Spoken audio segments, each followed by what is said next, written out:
Ice has picked the wrong state to mess with. Do you guys remember, oh, I don't know, maybe a year ago when Tom Homan was saying, oh, we're going to go to Boston and do blah, blah, blah. And then Boston came out with all of their Irish heritage, and we're like, I don't think so. Do you have any idea, like, where the American Revolution started? How Irish people fight their butts off? You'll come down here and we will fight you. Well, there is something a little similar that most people are unaware of with the people of Minnesota. There are a whole lot of Finns who settled there. And Finns are like the Irish in the sense that they don't give up. Irish and the Finns both are known for getting drunk a lot.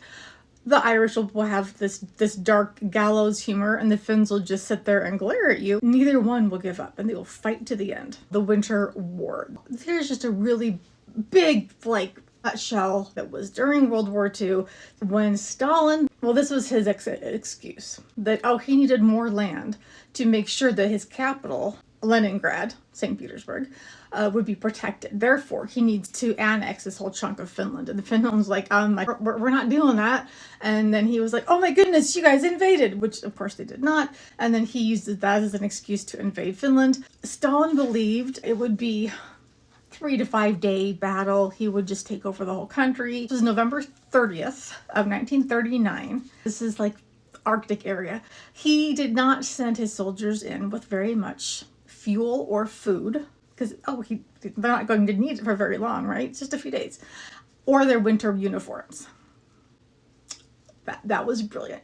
Now, if that rings a bell, that's the same thing that Putin did invading Ukraine. He thought it would be like a week-long thing, maybe. And so his army was running out of food and fuel, and they were getting cold because they were in their summer uniforms. I was like, Russia, do you guys never learn anything? You guys are so stupid. Glad you don't learn anything. Glad you don't. But my gosh. Yeah, the Ukrainians have been fighting like the Finns did. So in 1939 into 1940, Russia, or technically the Soviet Union, but it's basically Russia and Stalin, basically they were trying to destroy the Finns. It was an absolute David and Goliath situation. The world sat by and was like, Stalin, you can't do that. Even if you're one of the allies, you can't do this. And you're wrong. But look at those plucky Finns. They're fighting back. And the Finns were just trying not to be completely just killed. They're hanging on for someone to come help. So many countries said that they would help, and no one really came. After 100-something days, in March of 1940, there was a ceasefire. And technically Stalin won because he got some reparations. He made the Finns pay through the nose for fighting him. So there was a joke saying the Russians got just enough land to bury their dead. They lost significant, crazy amounts, but the Finns retained their freedom. Finland became the only nation in Europe with any significant border that did not follow the Soviet rule. Technically, the very, very top in the Arctic, there might be a little tiny sliver of Sweden and Norway, but basically Finland's the only, and they had a massive hundreds of kilometers of border, and they were the only country through the entire Cold War who kept their freedom that also bordered Russia in that way. So they have it to this day. That mentality is called Sisu.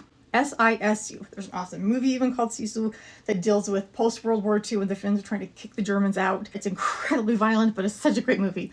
The idea of Sisu is this grit and determination. You don't stop. You don't give up. You just keep going. You dig in your heels. You keep going because you have that inner conviction to keep going, even if eventually it's going to be useless. But it might not be, but you are going to keep fighting no matter what. A ton of Finns have immigrated from Finland to Minnesota, where you got the forests and the swamps and the climate is similar, and their descendants are there today. Don't underestimate the quiet Finns. They're mostly introverted. They're mostly quiet until you get them drunk, but they will fight to the bloody end.